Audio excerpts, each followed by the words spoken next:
Hello, I'm the Game Professor and welcome to Games as Lit 101. Let's Plays have become increasingly popular over the last few years, to a point where many people simply watch someone else play a video game instead of playing it for themselves, which means we have a question to ask ourselves.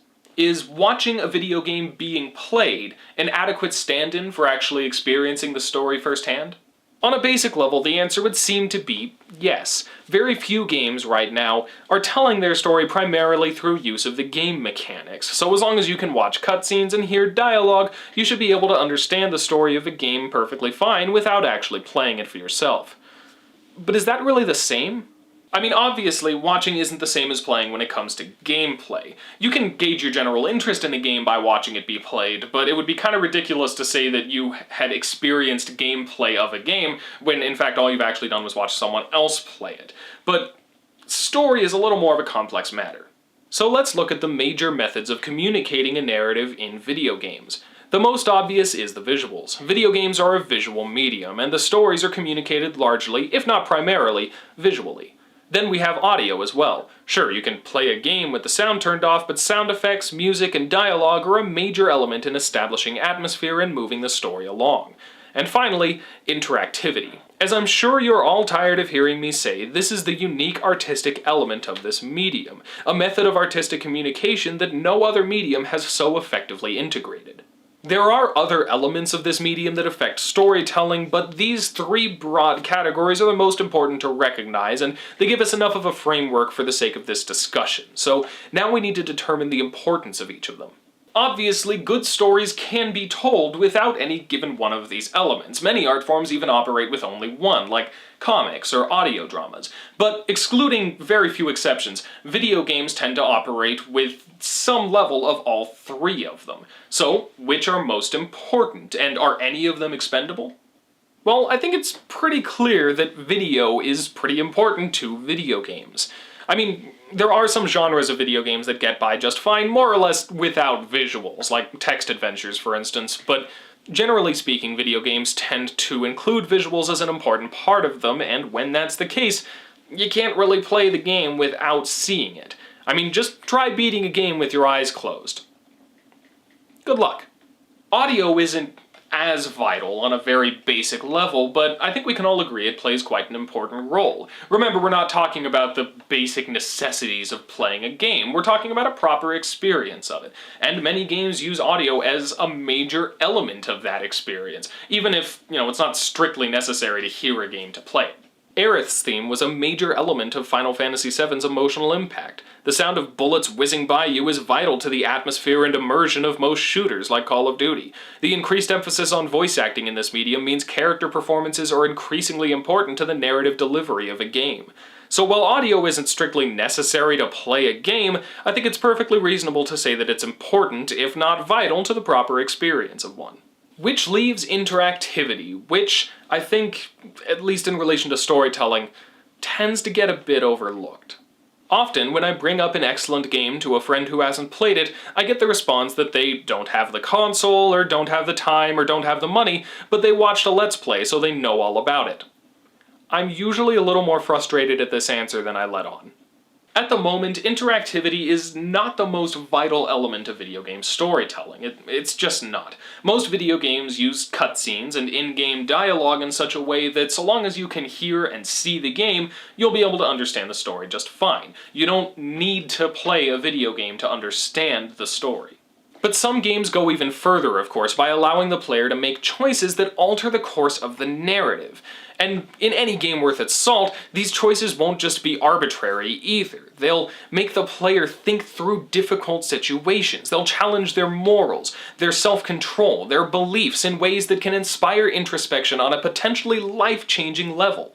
On a basic level, interactivity is very important to video game storytelling. To varying degrees, depending on the game and how it uses interactivity, but always to one extent or another. At the very, very least, it creates a sort of bond between the player and the player character that quite simply doesn't exist in other more passive art mediums. And many great games, from Bastion to the Final Fantasy series, and even to Call of Duty 4 Modern Warfare, have used interactivity to greatly increase the power and emotion of the story. So when a friend tells me they watched a playthrough of The Legend of Zelda Twilight Princess, I think they missed out for not actually participating in the story. When they tell me they watched a playthrough of Telltale's Walking Dead, for instance, I'm significantly more bothered. The point of narrative-driven, choice-based games like Telltale's games, Life is Strange, or Mass Effect isn't just to have a story, it's to make you part of it. Your influence shapes the narrative, and in turn the choices you need to make have tremendous power to shape you. If you don't actually make those choices, or if you already know they're coming and have already thought them through, you're missing nearly the entire point of the game. And yeah, understandably, I think that's a pretty huge problem.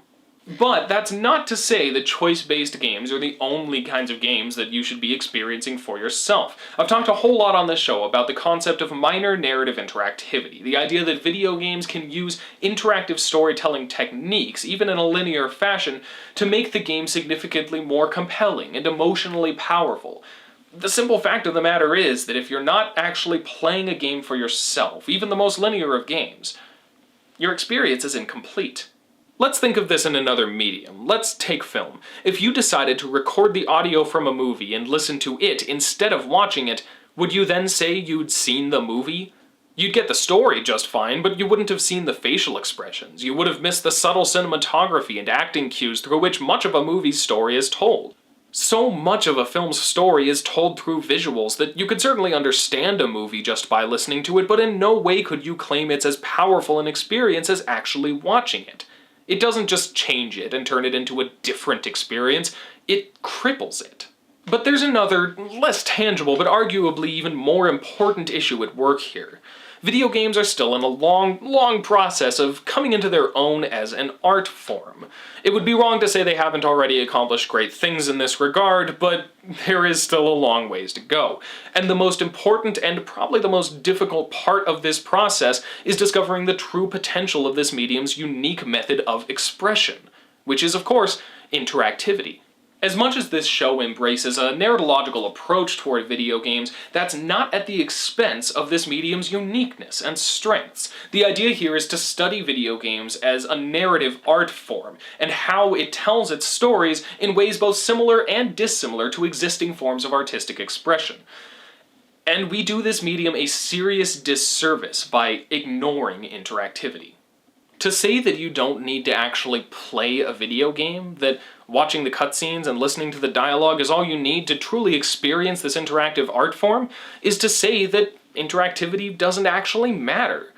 That it's just a neat little gimmick tacked onto a story, instead of a powerful and unique narrative tool that sets this medium apart from other art forms. And that's not how we move forward. That's how we stagnate. The fact is that experiencing a game without actually playing it for yourself is only a partial experience. Interactivity is part of this medium, and removing it removes part of the work. That fact isn't up for debate. The question is whether we think that matters. And I cannot adequately stress how important it is that we recognize how much it does. Now, I get that sometimes life gets in the way. There are people who just don't have the time for a long RPG like the Final Fantasy games, or don't have the money to buy a PS3 or a PS4 to play an exclusive game like Journey for themselves, or for that matter, people who sometimes find the gameplay in games like The Last of Us to be too difficult and frustrating, and it actually gets in the way of their enjoyment of the story. These are all legitimate issues. I don't mean to guilt trip anyone, and for that matter, nor do I mean to imply that there is an inherent problem with Let's Plays. I think they can be quite fun, and for that matter, useful. I use them a lot on this show. I'm very thankful for their existence. But I do think it's important that we recognize that video games aren't just a story with a cool game attached to it. They're interactive stories, where your inclusion, your involvement is a vital and unique part of the experience. If you really want to experience a game, experience this art form, you don't watch it, you play it. I know a decent amount of people disagree with me on this one, and if you're one of them, you can feel free to disagree with me as much as you want in the comments. If you don't hate me now, though, please consider subscribing to Games as Literature and checking the description for links to Games as Lit 101 on Facebook and Twitter, as well as a link to the Patreon page in case you really like my work and want to help support it. Next week, we're going to talk a bit about the Civilization series, and whether its interesting mix of true history and player-driven absurdity actually amounts to something we could call educational, or whether it's just an enjoyable backdrop for addicting strategy gameplay. So, until then, class dismissed.